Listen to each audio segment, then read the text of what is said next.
Lucas capítulo 3.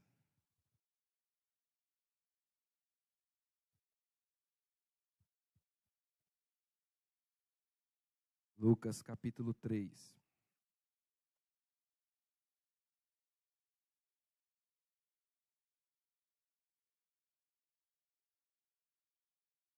Quando eu estou normal, 100%,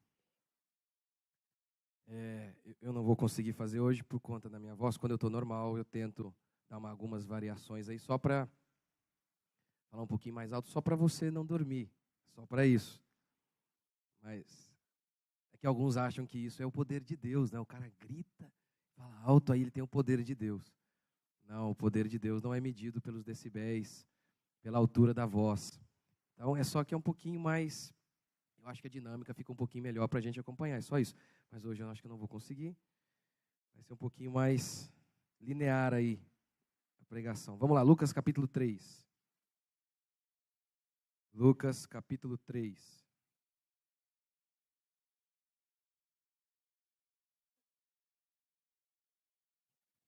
Lucas capítulo 3. Versículo 3.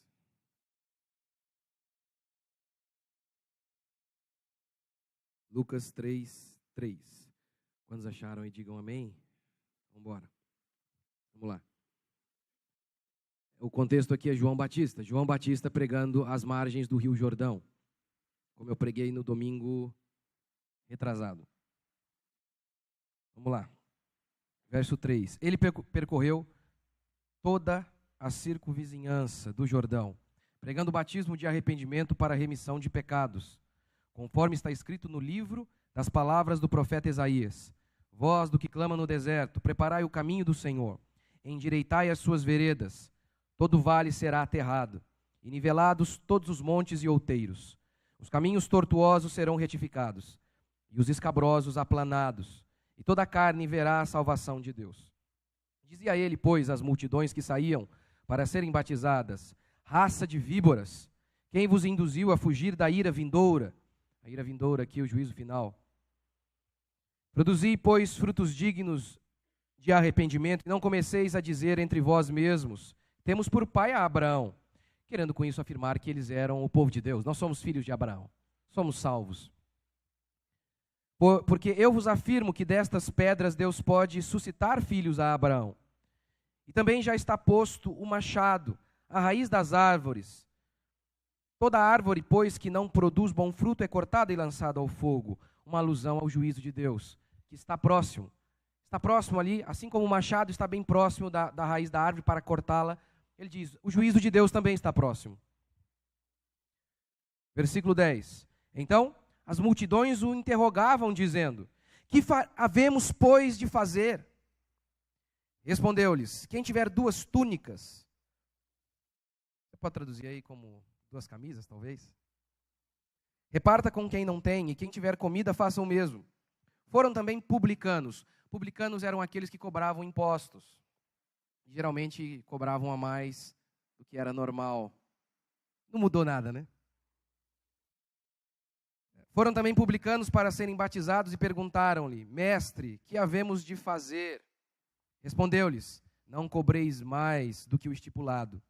Também soldados lhe perguntaram: e nós, que faremos? E ele lhes disse: a ninguém maltrateis, não deis denúncia falsa, e contentai-vos com o vosso soldo, ou seja, com o vosso salário. Há 2 domingos atrás, eu disse que o tema aqui desta porção bíblica é o arrependimento. E não apenas desta porção, de toda a Escritura. Quando Mateus vai resumir toda... Falei que ia falar mais baixo, não estou dando conta. Quando Mateus vai resumir toda a pregação de Jesus e de João Batista em apenas uma sentença, ele diz que eles pregavam desta maneira: arrependei-vos, porque está próximo o reino dos céus. Querendo dizer que essa era a tônica do ministério deles. Que grande parte de suas pregações consistiam em chamar as pessoas ao arrependimento. Portanto, um pastor que tem qualquer outro tema de sua pregação que não este, como tônica de seu ministério, é algo bem diferente do que era Jesus, do que João Batista fazia e de que todos os profetas e apóstolos também faziam. Todos eles. A tônica do ministério verdadeiro deve ser esta também, de chamar o povo ao arrependimento constantemente. De não o tempo inteiro ficar pregando palavras sobre consolo, autoajuda, prosperidade, mas o tempo inteiro chamar o povo a viver em santidade. Chamar o povo a mudar de vida constantemente. Não apenas quando nós nos convertemos, mas durante toda a nossa caminhada, porque arrependimento não é um momento na vida. Arrependimento é um estilo de vida. Isso também nos remete ao fato de que João Batista, ele era um confrontador ambulante da falsa religião vigente naqueles dias. Por quê? Sua pregação assim o fazia, ele confrontava. Mas o seu estilo de vida também. Você deve se lembrar que ele era sacerdote, mas ao invés de estar no templo, estava no deserto. Ele era filho do sacerdote, deveria estar no templo. Ele era o primogênito, deveria ser o sacerdote, efetuar o serviço de sacerdócio no templo. Mas ele estava no deserto, um lugar geralmente taxado como maldito. Ele deveria vestir as roupas do sacerdote, a roupa sagrada. Ele vestia pele de camelo. Ele deveria comer o pão santo do templo. Ele comia gafanhoto. Obviamente também que há aqui uma alusão a Elias, que se vestia de pele de camelo também. Mas os dois sentidos aqui de João estar vestido daquela maneira, os dois sentidos são estes. Primeiro, ele estava dizendo, olha, eu sou o Elias que foi prometido, eu sou. Em segundo lugar, eu estou com esta roupa e com esse estilo de vida para confrontar essa falsa religião que está aí, que está destruindo o povo de Deus. Portanto, eu sei que nós temos vivido em dias onde expor a mentira, onde confrontar o erro, onde falar, gente, aquele pastor ali, ele prega isso, isso e isso. Isso é heresia, não siga. Não é uma questão pessoal de brigarmos com alguém por futilidades. Não tem nada a ver com isso. É a questão de julgar as obras, como Jesus disse que nós deveríamos fazer. Isso é proibido praticamente no meio evangélico. Todos os dias eu recebo mensagens do tipo, não julgueis, pastor. E eu sempre respondo, então não me julgue também, poxa. Todos os dias, seja em box, seja todos os dias. Pastor, você critica demais. João Batista, Jesus Cristo, grande parte do ministério deles foi isso, foi fazendo isso, confrontando, dizendo, gente, você está vendo ali o escriba, o fariseu, não andem com eles. E ele deu nome aos bois ainda. Ele disse, escriba, fariseu, são hipócritas, não andem com eles. É interessante que nesses dias, onde comemoramos 500 anos da Reforma Protestante, dia 31 de outubro de 1517, Lutero pregou suas 95 teses na capela de Wittenberg. Comemoramos agora 500 anos disso. O que foi aquele evento? Lutero protestou contra a Igreja Católica. Lutero e todos os reformadores chamavam a Igreja Católica de a prostituta de Apocalipse. E chamavam o Papa de anticristo. Por ver que tudo aquilo que a Igreja Católica praticava não tinha nada a ver com a Escritura. Mas nesses dias, um dos pastores mais famosos de nosso país sai abraçado com um padre e agradece, elogia o padre, Fábio de Mello, dizendo, continue assim, que Deus continue te usando mais e mais. Qual será o próximo passo desse pastor? Abraçar um pastor LGBT e dizer, gente, vamos parar com preconceito. Não julgueis. Esse é o tempo que nós estamos inseridos. Estes são os dias que você se encontra. Nesses dias onde confrontar o erro é visto como algo que representa a falta de amor. 1 Coríntios 13 diz que o amor não se regozija com a verdade. Com a mentira, desculpa. Não se regozija, então não existe a ideia de amor na mentira. Não há nada mais amoroso do que falar para o seu filho, filho, aquele garotinho é uma má companhia, eu não quero você com ele. Não há nada mais amoroso do que apontar o caminho e dizer, gente, aquele cara, ele faz isso, isso e isso. Isso que ele tem feito não tem nada a ver com a Escritura. Este é o tema de Lucas, este é o tema de João. João vem para confrontar aquela religião, aquela falsa religião de seus dias. E acima de tudo, João Batista vem chamar todos ao arrependimento. Este é o tema de Lucas. A mensagem de arrependimento. Diferente dos líderes judeus daquela época, que estavam provendo religião bastante para mandar o povo para o inferno, João Batista estava disposto, inclusive, a morrer para pregar a verdade. Como de fato ele foi. Ele condenou o pecado de Herodes. Por conta disso, a mulher de Herodes ficou revoltada e pediu a cabeça de João. Veja o que sofrem os verdadeiros pregadores, os verdadeiros pastores. A mulher de Herodes ouviu de Herodes a seguinte frase: minha esposa pode pedir o que você quiser, até metade do meu reino. Sabe o que ela pediu? Eu quero João Batista morto. Eu quero a cabeça dele num prato aqui. Santo Deus. Santo Deus. O quão revoltadas as pessoas ficam com um pastor verdadeiro, a ponto de abrirem mão de qualquer coisa para vê-lo morto. Não mudou nada. Eclesiastes diz que não há nada de novo debaixo do céu. Não há nada de novo debaixo do céu. O povo continua odiando os verdadeiros pregadores, porque os verdadeiros pregadores dizem: você está na lama, e por isso você vai para o inferno. Pare. Ele não prega com o objetivo de que a pessoa vá. Ele anuncia, advertindo-a, para que ela saia de lá.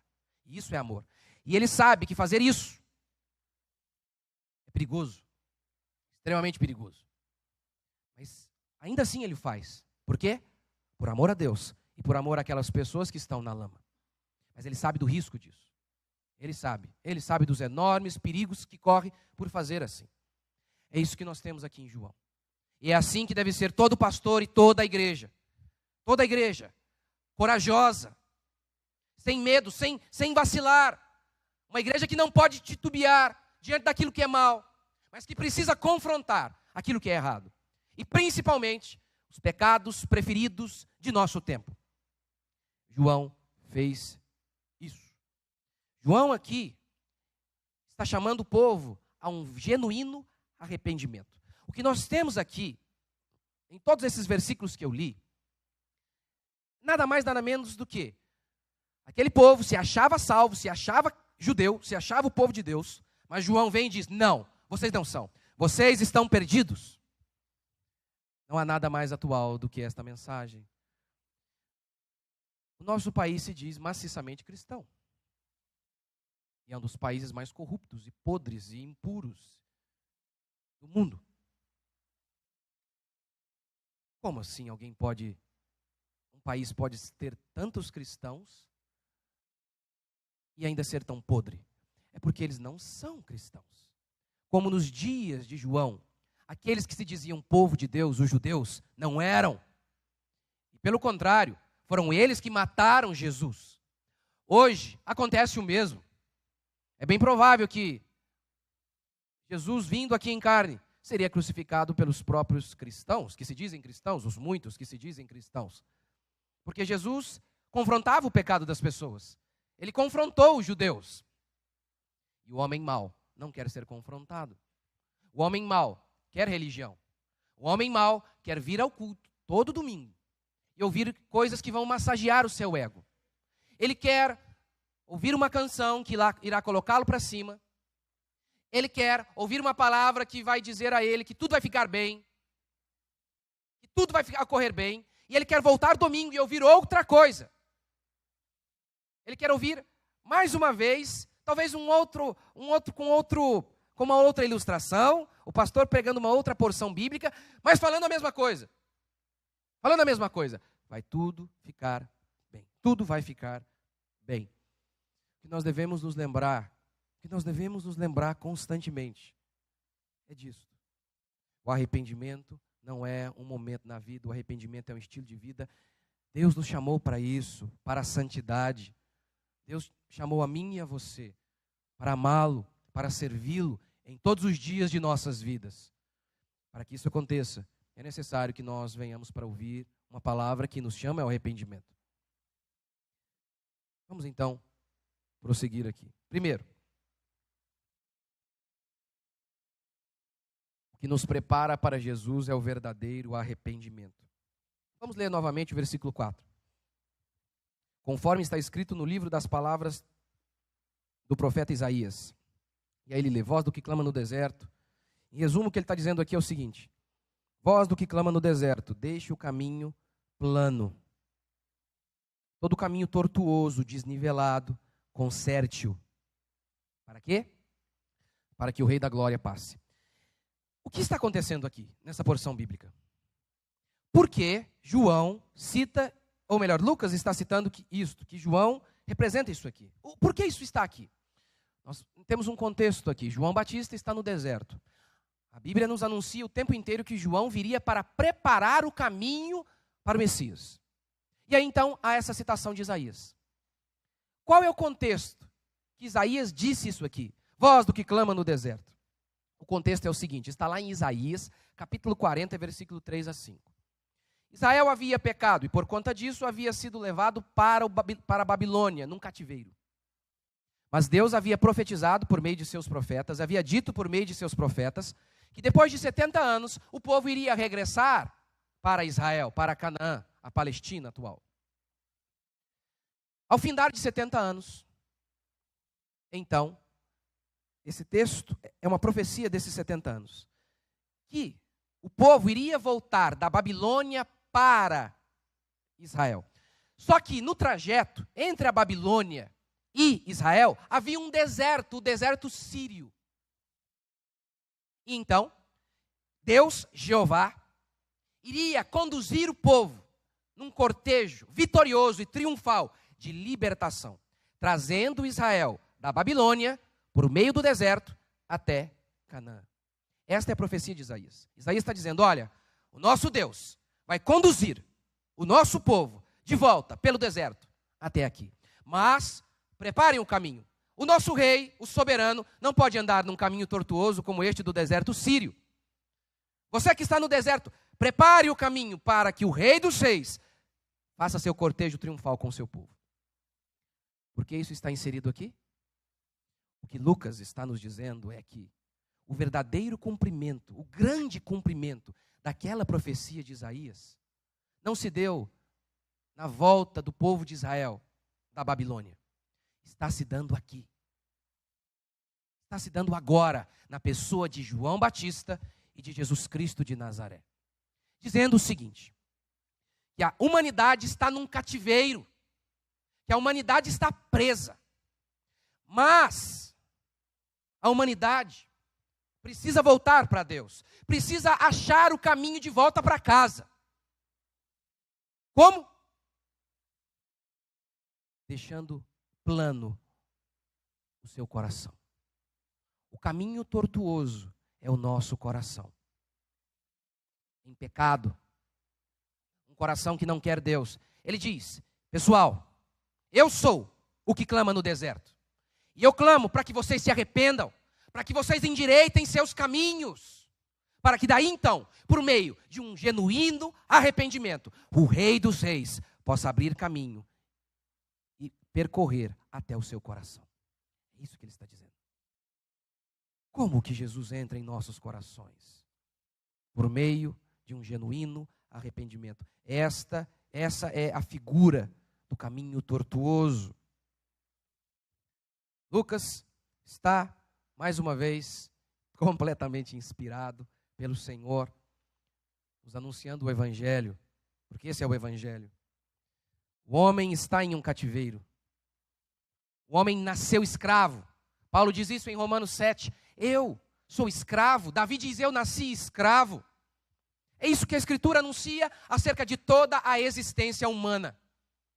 Todo homem nasceu escravo e não vai sair dali, ajoelhando-se até algum lugar sagrado. O homem pensa que o seu cativeiro é por conta da sua pobreza. Ele pensa que aquilo que limita a vida dele é a pobreza. E ele pensa que, saindo de uma casa pobre para uma casa luxuosa, ele estará livre de uma existência miserável, infeliz.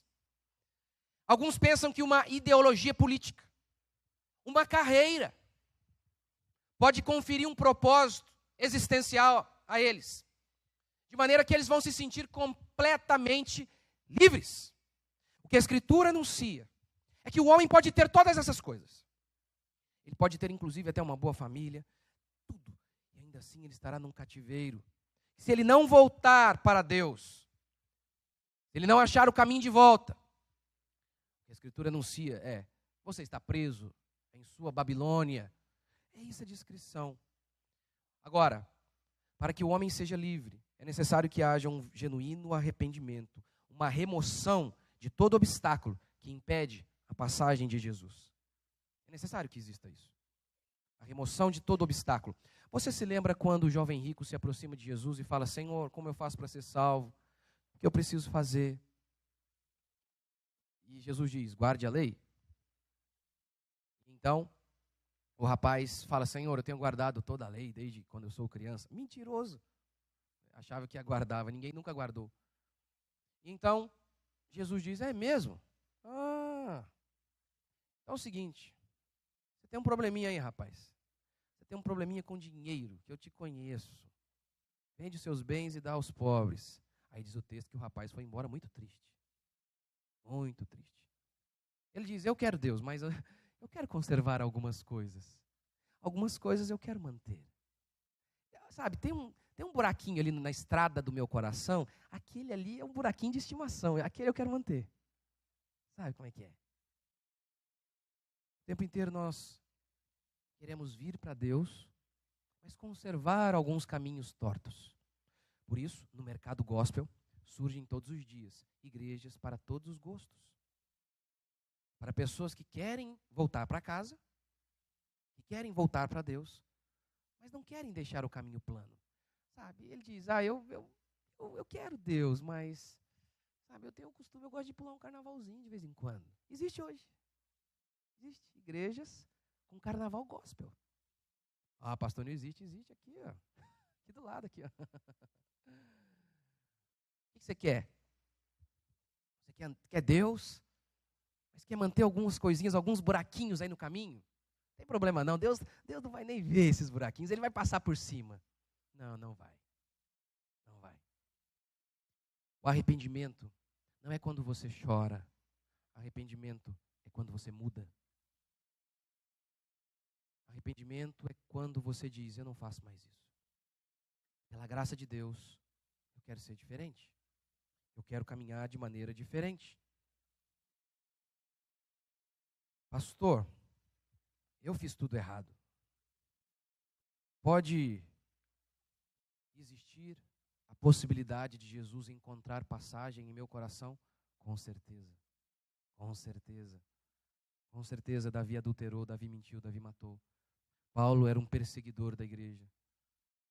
A mulher, a prostituta, a mulher adúltera, ela teve uma vida completamente no pecado. Mas houve um arrependimento genuíno. Houve um desejo genuíno de dizer: eu não quero mais fazer isso e eu não tenho força em mim mesmo. Mas eu creio que o Senhor há de nivelar o caminho do meu coração. É isso que a Escritura nos anuncia. O arrependimento genuíno é saber que nós somos como raça de víboras. Foi assim que João chamou as multidões. Raça de víboras, no versículo 7. As víboras eram pequenas, as víboras do deserto. Eram pequenas e muitas vezes confundidas com galhos secos. O que João então está dizendo ao chamar as multidões de víboras? Ele está dizendo o seguinte: vocês pensam que podem enganar Deus? Vocês saíram e andaram quilômetros, mas vocês não estão interessadas em Deus. Não estão nem aí para Deus. Vocês não podem enganar Deus. Vou te dar um exemplo. Vou te dar um exemplo do que é genuína conversão. O que é uma genuína conversão? E o que é uma falsa conversão? Um homem, ele quer sua família restaurada, por exemplo. Algo que, com certeza, é maravilhoso. E ele então vai à macumba. E faz lá, oferece uma galinha preta lá, dá uma cachaça para a galinha. Faz todas aquelas coisas. Para que a potestade, a entidade, possa salvar a família dele. Não obtendo êxito, ele então vai em outra religião, que promete a solução de seu problema. Não encontrando êxito, ele então dá de cara com a igreja evangélica, porque ele ouve que tem um Jesus que é mais poderoso que todos os outros deuses. Esse sim é poderoso. E ele então vai para lá. E ele se aproxima dessa religião. Porque disseram a ele que Jesus é poderoso. E é por isso que ele está ali. Porque ele quer sua família salva. Não é que ele quer Deus. Não é que ele se arrepende de seus pecados e está ali porque Jesus é a verdade. Não, não, não, não, não. Ele já andou na macumba, ele já andou em tudo que é lugar. Ele quer alguém que resolva o seu problema. Se o tranca-rua resolver o problema dele, ele vai se ajoelhar diante do tranca-rua. Ele não quer Deus de verdade. Ele quer apenas a solução de seus problemas. A conversão verdadeira não tem nada a ver com isso. O desejo de ver sua família convertida é legítimo. Mas antes disso tem que vir o desejo de se dobrar diante de Deus, porque Ele é Deus e Ele que te criou. É isso que a Escritura anuncia. Eu achava que antigamente eu já tinha me aproximado de Deus. Não tinha nada. Há pessoas que são assim, ele tem um objetivo na vida, ele tem um sonho, uma carreira. E então, pode ser qualquer coisa. Sei lá, ter uma empresa, enfim, não interessa. Uma carreira. E ele não conseguiu. E então ele vem para Deus, porque agora ele diz, agora eu sou de Deus, então Deus vai fazer o que eu quero. Conversão não é isso. Conversão não é você estar caminhando sozinho rumo aos seus objetivos e se ver fraco e olhar para Deus e falar, Senhor, realiza os meus sonhos aí, me ajuda, pô. Dá uma forcinha. E continua caminhando nos seus caminhos. Isso não é conversão. Conversão é você estar trilhando o seu caminho, seus objetivos, e no meio deles você percebe que você não é nada sem Deus, que você tem vivido de maneira egoísta, que você tem vivido de maneira errada. Você se ajoelha diante dele e você diz, Senhor, eu estava indo para lá. Eu tinha um objetivo, eu tinha alguns sonhos, mas se o Senhor me diz que eu tenho que voltar, eu volto. Não foi isso que Jesus disse para aqueles que quisessem segui-lo? Se quiser me seguir, tome sua cruz, que é um símbolo não de vitória. É a nossa vitória, com certeza, a nossa vitória é no meio do sofrimento. Ele não diz, peguem os seus louros da vitória, pegue a cruz. Coloque-a, abrace-a. Porque o sofrimento é uma constante na vida do cristão. Abrace a cruz. Aborreça pai, mãe, filho, filha, seus bens e até a própria vida. E aí então, você se converteu. Quando você sai do mundo e você dizia, tranca-rua é poderoso, e agora você se converteu, você diz, não, o Senhor é poderoso. Não, isso ainda não é conversão, porque a Bíblia diz que os demônios também tremem diante de Deus. A conversão não acontece apenas quando você diz, Jesus é poderoso. Jesus é poderoso para fazer o impossível na minha vida. A conversão acontece quando você diz, Jesus é poderoso para fazer o que Ele quiser na minha vida. O que Ele quiser. É isso que João está falando em relação àquelas pessoas. Víboras, vocês não estão aqui pelos motivos corretos. Vocês querem enganar Deus. E nós tentamos enganar Deus de inúmeras maneiras. Inúmeras maneiras. Por exemplo, eu sou essa pessoa asquerosa hoje. Qualquer coisa fica chateada. Porque eu fui muito magoada na minha infância. Eu não tive pai. Por isso eu sou assim. Mentira. Mentira. Você usa isso como desculpa para não precisar se esforçar para amar, porque o amor é um sacrifício. O amor não é algo que acontece naturalmente. Perdoar é uma batalha árdua. Eu fui muito ferida em outra igreja. Fui enganado.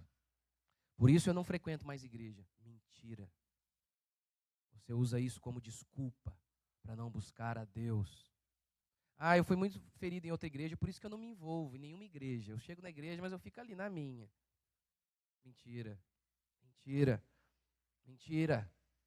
Você pode me enganar, mas você não pode enganar o Senhor. Não posso contribuir na igreja, sou pobre, eu não tenho tempo. Eu não posso. Eu não posso contribuir financeiramente, não posso contribuir com a minha vida para que o reino de Deus avance. Eu não posso. As pessoas vivem tentando enganar Deus. É interessante quando a gente lê o Salmo, que diz, se subo aos céus, lá estás. Se faço a minha cama no mais profundo abismo, lá estás também. Se tomo as asas da alvorada e me detenho nos confins dos mares, ainda lá me haverá de guiar a tua mão. O que ele está dizendo é para cima, para baixo, para o horizonte, não tem como fugir de Deus. Eu li aquilo e falava, gente, mas quem em sã consciência pode querer fugir do Deus que está em todos os lugares? Esse texto parece tão patético. Para que escrever isso? O tempo inteiro nós queremos nos esconder de Deus. O tempo inteiro nós queremos esconder nossos verdadeiros motivos egoístas. Vou te dar um exemplo. Quantas vezes já lidei com algo parecido com isso? O homem se aproxima de mim e o cara traiu sua mulher, ele bebe, terrível, e curtiu a vida. Casado, saiu com um monte de mulheres. Aí, então, agora ele já está mais velho. Então ele decidiu agora ficar mais na dele. E agora ele sentiu falta da mulher dele. E aí sabe o que ele faz? Sabe o que esse safado faz?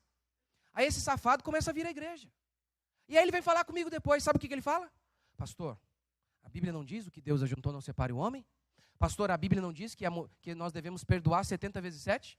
Falei, com certeza. Então fala isso para minha esposa, pastor. Ele não se importa com a lei de Deus. Ele não se importa com Deus. Ele está apenas se sentindo sozinho, quer a sua mulher de volta. Aí ele utiliza a palavra de Deus, que ele despreza, para ter os seus objetivos realizados. Mas não que ele se importe com a lei de Deus. Ele não está nem aí. Ele não está nem aí. Ele pensa que pode enganar o Senhor. Por isso que o versículo 9 diz, o machado já está posto à raiz das árvores. E toda árvore que não produz bom fruto, toda árvore que não, todo cristão, ou toda pessoa que não segue o que a Escritura diz, está próxima de enfrentar a ira de Deus. Isso aqui se cumpriu no ano 70. João prega e diz, gente, o machado está posto à raiz da árvore. O juízo de Deus há de vir, arrependam-se. E aquela geração não se arrependeu. E o que aconteceu? Entre o ano 66 e o ano 70 de nossa era, o general Tito sitiou Jerusalém. E no ano 70 derrubou por completo Israel. E inúmeras outras vezes, Deus efetua seu juízo sobre nós, quando nós decidimos não nos arrependermos de verdade. Segundo,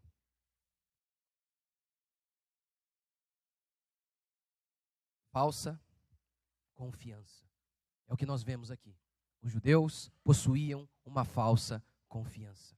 Os judeus diziam, somos salvos, somos filhos de Abraão, somos o povo escolhido. E João os confronta dizendo, vocês estão perdidos. Vocês estão perdidos. João Batista exerceu seu ministério às margens do Jordão. Ou seja, ele praticamente não pregou para gentios. Ele pregou apenas para judeus. E você sabe, o judeu era o povo escolhido de Deus. Mas João vem e confronta e chama quem ao arrependimento? Ele diz que quem precisava se voltar para Deus, que quem precisava aplanar, nivelar o seu coração. Quem? Quem? Os judeus. Ele diz, vocês judeus, vocês não são de Deus, coisa alguma. Vocês precisam voltar para a casa do Pai. Não, que isso, João? Nós temos o templo, nós somos herdeiros de Abraão. E você nos diz que nós somos raça de víboras perdidos? Sim. Sim. A primeira evidência disso é o batismo. O texto diz que João pregava batismo de arrependimento. O que era o batismo? Era normal que judeus batizassem gentios, ou seja, os prosélitos. Eles batizavam os gentios no judaísmo. Agora, não era comum batizar judeu, porque o judeu era o povo circuncidado, e a circuncisão era o símbolo da aliança. Não era comum. Quando João batiza os judeus, o que ele está dizendo é isso. Vocês não são povo de Deus, coisa alguma. Porque o estilo de vida de vocês comprova isso. Comprova que vocês são pecadores, que vocês não nasceram de novo. Em segundo lugar, eles diziam, somos filhos de Abraão. E então João retruca, Deus pode fazer surgir filhos a Abraão das pedras. Não fiquem dizendo, somos filhos de Abraão, para tentar provar que vocês são o povo de Deus, são o povo eleito. Vocês não são. A evidência de que vocês são de Deus ou não, são seus frutos. Produzam frutos de arrependimento. E vocês não têm esses frutos? Vocês vivem em pecado? Vocês maltratam suas esposas? Vocês não sabem nem mesmo amar seus filhos? Vocês são avarentos? Vocês vivem praticando o mal? Vocês não são filhos de Abraão, coisa alguma. Deus havia prometido a Abraão: Abraão, eu abençoarei a sua descendência. De ti, Abraão, há de sair aquele que vai salvar todo o mundo. Por isso o judeu falava: eu sou descendência de Abraão, então eu sou salvo. O mesmo acontece hoje. Há pessoas que pensam que simplesmente por terem uma ligação natural com o povo de Deus, eles pensam que são de Deus. Qual é a ligação natural hoje?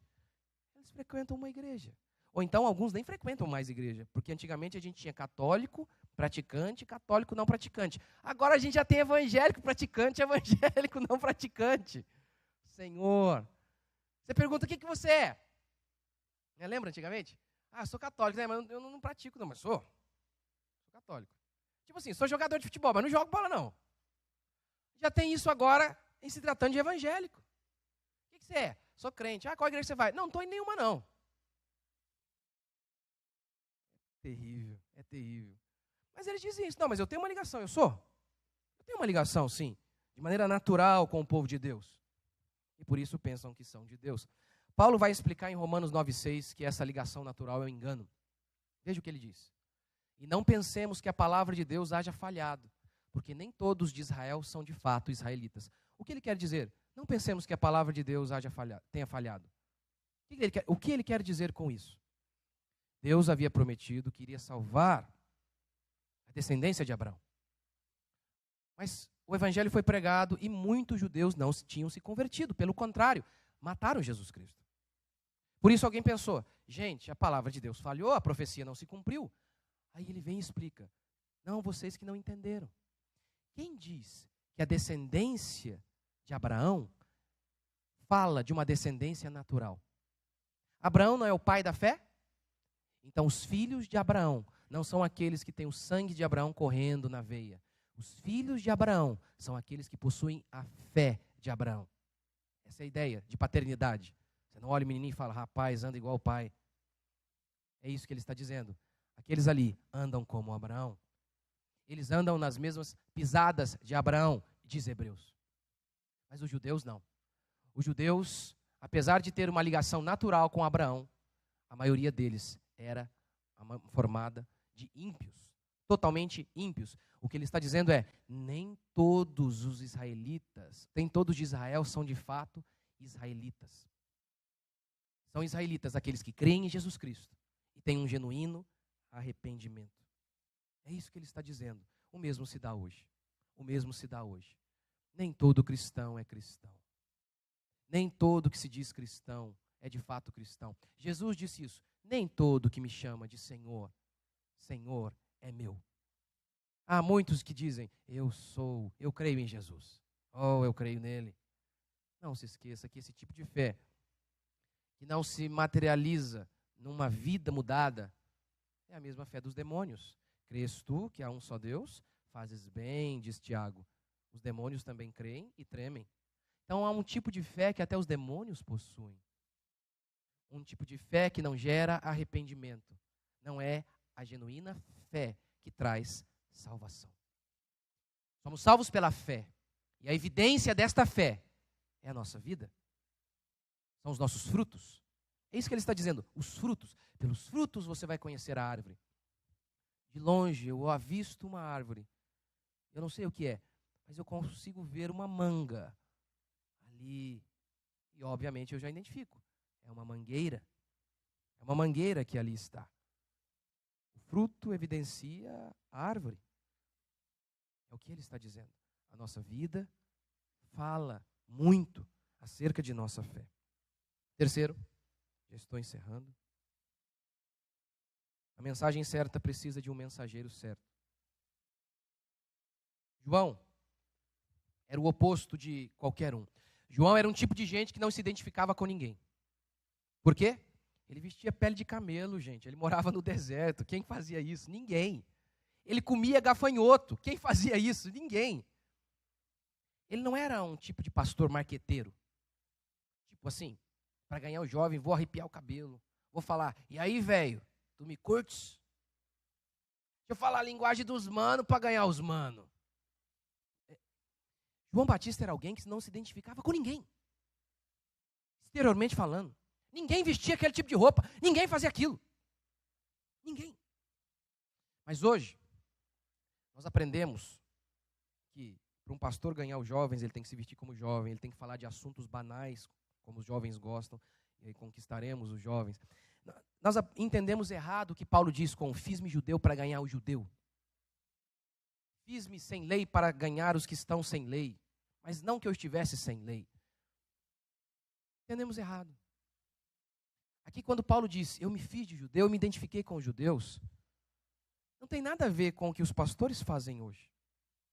Identificar-se com os públicos mais variados não tem nada a ver com esse marketing que pastores fazem hoje, do tipo, alguns pastores se vestem de chapolim para atrair o jovem. E aí, cheira a Bíblia, coloca uma prancha no púlpito. E aí a igreja é conhecida não por conta do que ela é, mas por conta da prancha. E aí Cristo vai ficando de escanteio ali. O povo vai sendo conhecido por conta do que eles fazem, da criatividade deles, da atitude marqueteira, para atrair atenção. O que Paulo diz quando fiz-me judeu, quando ele fala fiz-me judeu, para ganhar o judeu e por aí vai, fiz-me gentil para ganhar o gentil, é que ele tem a mesma mensagem na linguagem de cada um. Não é isso que João está fazendo aqui? Chega um soldado e o que João diz? Para você, eu me identifico com você. Para você a mensagem é a seguinte: não reclame de seu soldo, não maltrate as pessoas. Aí eu faço-me soldado como você é. Para os publicanos o que ele disse? Para você publicano, a mensagem é a seguinte, é a mesma, é arrependimento. Para todo mundo é arrependimento. E para você, publicano, não cobre mais do que é estipulado. Essa é a maneira de se fazer judeu, para ganhar o judeu. É isso que eu falo com meu filho quando eu leio Romanos com ele, por exemplo. Estamos lendo Romanos lá. Aí eu digo para ele, olha, não adultere, ele não é casado, ele não pode. Aí eu falo, não desonra seus pais. Aí para o jovem, eu me identifico com ele e digo, pare dessa vida fútil. O tempo inteiro no Facebook, o tempo inteiro maratonando séries, o tempo inteiro. Aí depois lá na sua vida adulta, quando você estiver num casamento, você vai estar tão vazio, não vai ter nada que vai sobrar ali para manter você de pé. Porque a vida inteira você passou uma vida rasa. Pare com isso. É assim que nós nos identificamos. Quando perguntam a João, João, quem é você? Ele responde, eu sou apenas uma voz. João, você não é o grande profeta, você não é Elias. Sou apenas uma voz. Isso aqui é interessante, porque quando perguntam a João, você não é Elias? Ele diz, não, eu sou só uma voz. O engraçado é que Jesus diz, não, ele é Elias. Mas ele mesmo diz, eu não sou ninguém. Eu sou apenas uma voz. Convém que Jesus cresça e eu diminua. Nada de chamar a atenção para mim. Nada. Não é assim que os pastores modernos fazem. Veja 1 Coríntios 1,17. Porque não me enviou Cristo para batizar, mas para pregar o Evangelho. Não com sabedoria de palavra, para que se não anule a cruz de Cristo. Se eu pregar com sabedoria de palavra, eu anulo a cruz de Cristo. O que ele quer dizer com sabedoria de palavra? Ele quer dizer, eu tenho que falar, tipo assim, nós pegamos peixe, problema, é isso? Óbvio que não. Ele está dizendo que o conhecimento é ruim? Óbvio que não, porque Oséias 4,6 diz, o povo perece porque falta conhecimento. Em inúmeras outras passagens, Paulo diz, buscai o conhecimento do Senhor. Buscai crescer na sabedoria de nosso Senhor Jesus Cristo. Portanto, o que ele quer dizer ali? Você pode colocar a palavra ali, sabedoria, por eloquência. Esse é o fundo histórico. Paulo escreve para Corinto. Corinto estava na Grécia. Os gregos eram famosos mestres da oratória. Existia um grupo chamado sofista. O sofista era um cara que ele não ligava muito para o conteúdo do que ele dizia. Ele se importava mais em como ele dizia. Eles eram os mestres da oratória. Ele podia pegar, por exemplo, o objetivo deles era, por exemplo, pegar a grama e fazer todo um argumento para dizer, a grama é verde. E depois esse mesmo cara é desafiado agora a falar o seguinte: agora pega essa mesma grama e tenta provar para as pessoas que a grama é rosa. E quero que você os convença. Espera aí, eu não posso acreditar nas duas coisas ao mesmo tempo. É ilógico. Sim, mas não interessa, eu quero ver se você é bom de oratória. Para você conseguir provar isso. Eles eram os mestres da eloquência. Eram os marqueteiros da época. Tinham toda uma estratégia marqueteira, de oratória, para fisgar as pessoas, para mexer com a emoção das pessoas. Para usar palavras de maneira bonita, concatenada, e seduzir as pessoas. De maneira que, como eles diziam, era mais importante do que o que eles diziam. Isso que Paulo quer dizer. É isso que Paulo quer dizer. Quando a gente quer achar que as pessoas precisam mais da nossa eloquência do que da mensagem. Quando, por exemplo, um pastor se veste de chapolim, o que ele está dizendo é a mensagem do Senhor, parece que não, por si só ela não atrai. Então eu tenho que fazer alguma outra coisa. Quando um pastor muda o tom de voz e conta piada em cima de piada, e ele interpreta um personagem. Por quê? Porque a mensagem por si só não atrai. É isso que Paulo está dizendo. Isso anula o poder de Deus. Por quê? Quando você começa a embelezar demais o vaso, a tal ponto que as pessoas não olham mais para a planta, é um problema. É um problema. Por isso João vem e diz: eu não sou ninguém. Por isso João está vestindo uma roupa tosca, feia, simplória, para que o único atrativo de pessoas correrem o Jordão para ouvi-lo fosse a mensagem de nosso Senhor Jesus Cristo. Só, e mais nada. Mais nada. Para que não se lembrassem dele, para que se lembrassem de Cristo. O mensageiro não é o importante. Perigoso, perigosíssimo, que mensageiros comecem a se considerar mais importantes que a mensagem. João diz: convém que ele cresça e que eu diminua, que o nome dele seja exaltado. Eu não fico preocupado em ter um estilo. Eu tenho que ter um estilo, tenho que contar uma piada na hora certa para manter o povo animado. Eu tenho que fazer alguma coisa para ver se eu seduzo as pessoas. É isso que ele estava dizendo. Quando você faz isso, você está anulando o poder da mensagem de Jesus Cristo. Não haverá bênção de Deus sobre seu ministério. O que deve aparecer é a mensagem. Quando você ouve algum desses pastores que usam de todos esses recursos marqueteiros para atrair pessoas, muitas vezes você ouve o seguinte: puxa, você ouve esse pastor e diz: que pastor?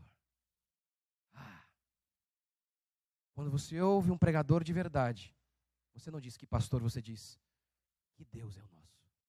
Oh, nosso Deus. Glória a Deus. Mas nesses cultos você sai impressionado com o homem. Em cultos verdadeiros você sai impressionado com o seu Deus. Esse é o objetivo. E é isso que ele está dizendo. Por isso, tão importante quanto a mensagem é que esse mensageiro se comporte de maneira correta, para que então Deus possa dar a mensagem a ele. E quarto e último princípio: o Evangelho sempre nos leva a uma decisão. João Batista prega, e as multidões começam a dizer: o que faremos? O que faremos? Eles sentiam a necessidade de fazer alguma coisa. A verdadeira pregação sempre te leva a este estágio de tomar uma decisão, de mudar alguma coisa, de sentir a necessidade de fazer alguma coisa. Pedro prega lá em Atos 2, e o que as multidões dizem? A mesma coisa. Que faremos, irmão? Não há como ficar indiferente diante da verdadeira pregação do Evangelho. Não há como. Quando você ouve um falso pastor, aquilo ali não produz mudanças significativas em sua vida, mas também não te confronta. Você fica na mesma. É 0-0. Você sai do mesmo jeito. Quando você ouve um genuíno pregador do Evangelho, o que acontece é que você se sente confrontado. Ou você fica escandalizado, ou você muda de vida. Não foi isso que Paulo disse? O Evangelho, ele é escândalo para alguns, para nós, poder de Deus. ele não fica no meio, nunca no meio. Nunca ele fica no empate. Nunca ele fica naquele lugar da inércia, onde não acontece nada, onde não produz nada. Não, quando o evangelho é pregado, alguns rilham os dentes, se enchem de ódio e apedrejam Estevão, por exemplo. Outros se prostram diante de Deus, como a mulher adúltera, em lágrimas copiosas, dizendo: tem misericórdia de mim. O evangelho nunca nos mantém na mesma posição que nós estamos. João prega, e a reação é sempre essa. Uns querem matá-lo, como Herodes, e o matam. Outros se arrependem. A falsa pregação não te tira do lugar onde você está. A falsa pregação te mantém exatamente onde você está. Exatamente onde você está. Nada de confronto, nada de te desafiar a melhorar. Nada. Domingo após domingo, você se mantém na mesma. E você não se sente mal com isso. Por quê? Porque ela nunca te leva a este estágio de dizer: o que faremos? Nós temos que fazer alguma coisa. Nós precisamos fazer alguma coisa. E eu sei que fazer esta alguma coisa vai implicar numa mudança terrível. Vai ser um trabalho árduo. Árduo. Vou te dar um exemplo. O feminismo é uma praga. É do demônio. É um dos grandes inimigos da igreja hoje. Nem mesmo o Bispo Macedo, Silas Malafaia e toda essa corte de falsos profetas se comparam à praga que é o feminismo. A praga que é o feminismo. O pastor vem e prega sobre feminismo. Ele diz: isso é pecado. Porque o que a Bíblia diz sobre você, irmã, não tem nada a ver com aquilo que você aprendeu na sua escolinha, na sua faculdade, principalmente. Ao ouvir, ou você dirá: machista. Quem esse pastor pensa que é? Para dizer que, por exemplo, eu tenho que me submeter ao meu marido. Machista. Quem esse pastor pensa que é para dizer que não pode haver pastora?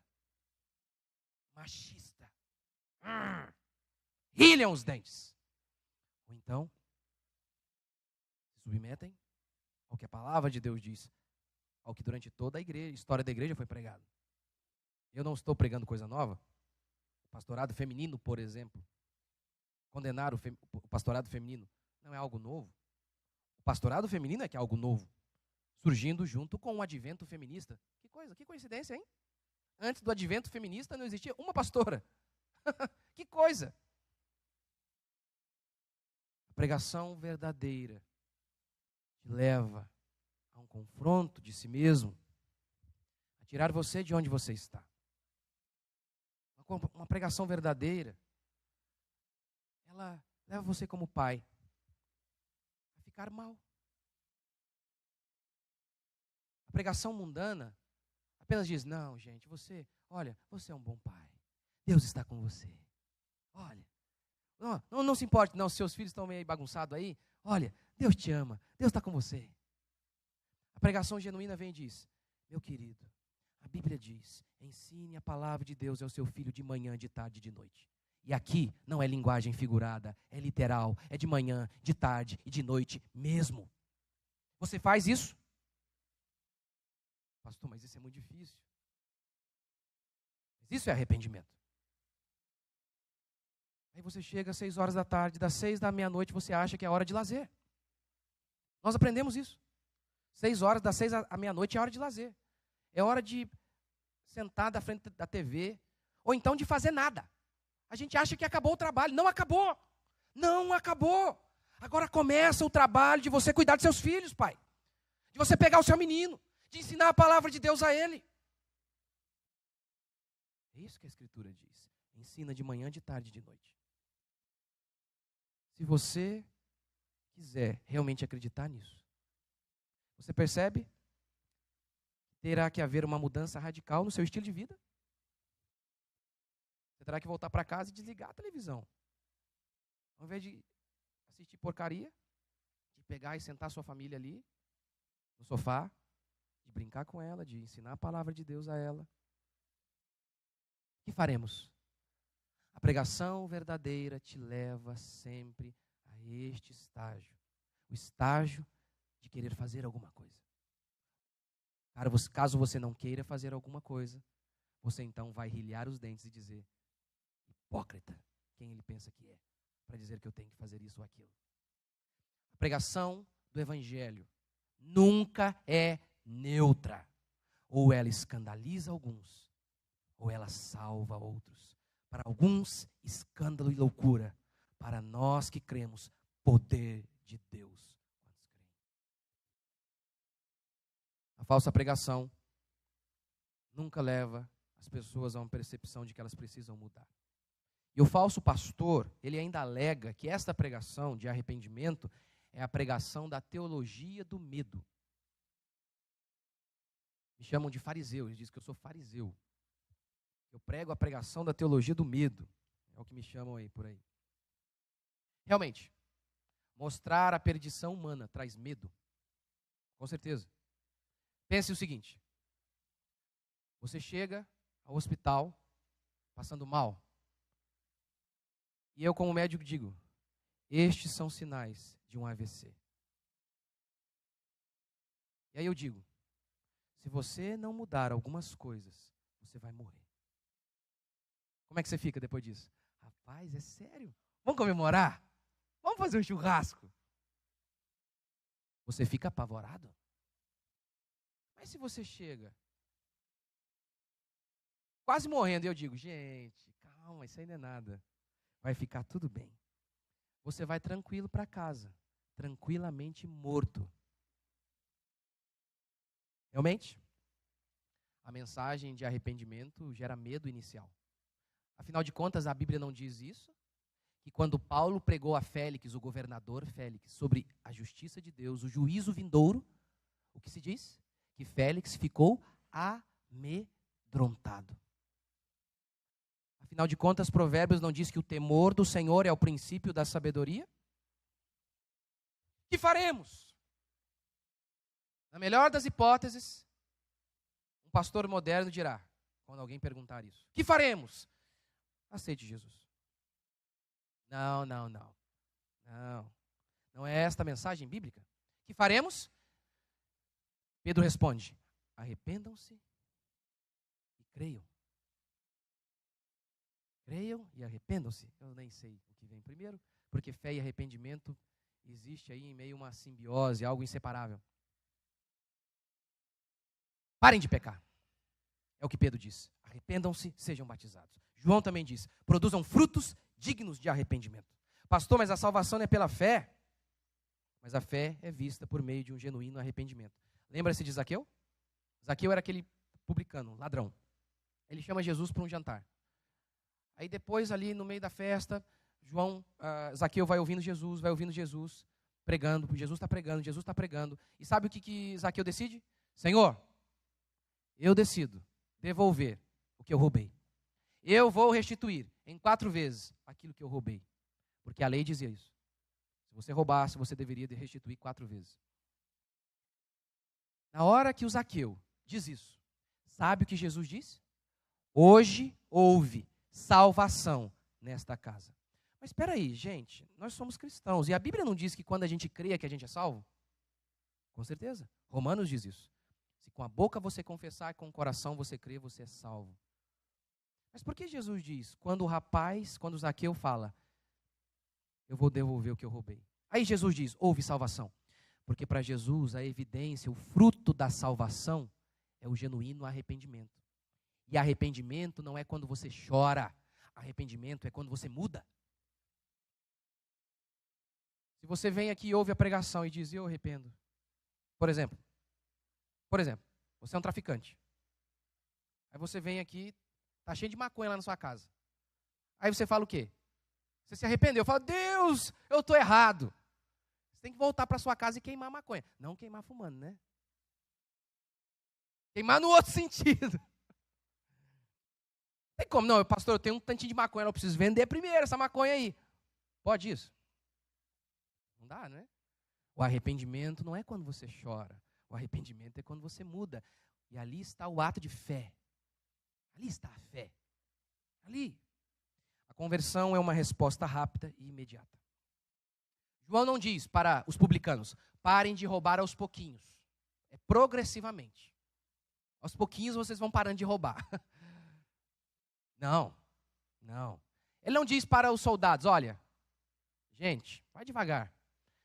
Não, ele diz, pare de reclamar do seu soldo agora. O arrependimento é uma resposta imediata. Hoje mesmo. Você vive em pornografia? Pare agora.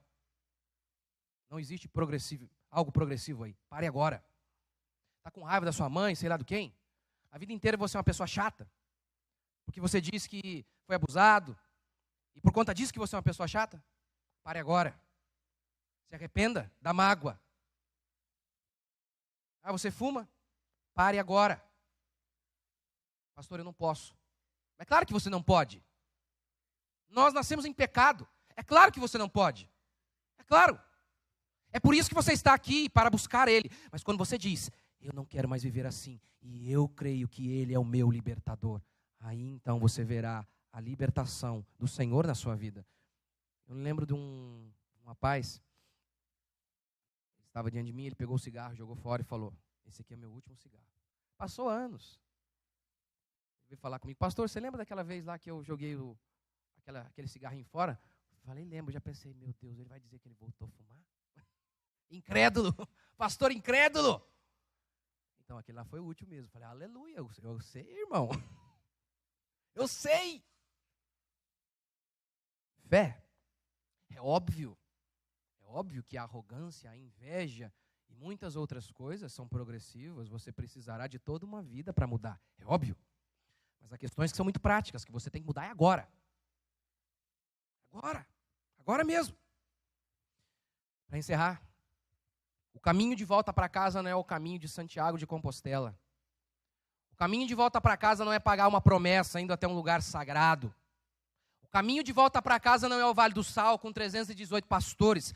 O caminho de volta para casa é a estrada do arrependimento e da fé em Jesus Cristo de Nazaré. Quantos creem? Você pode ficar de pé?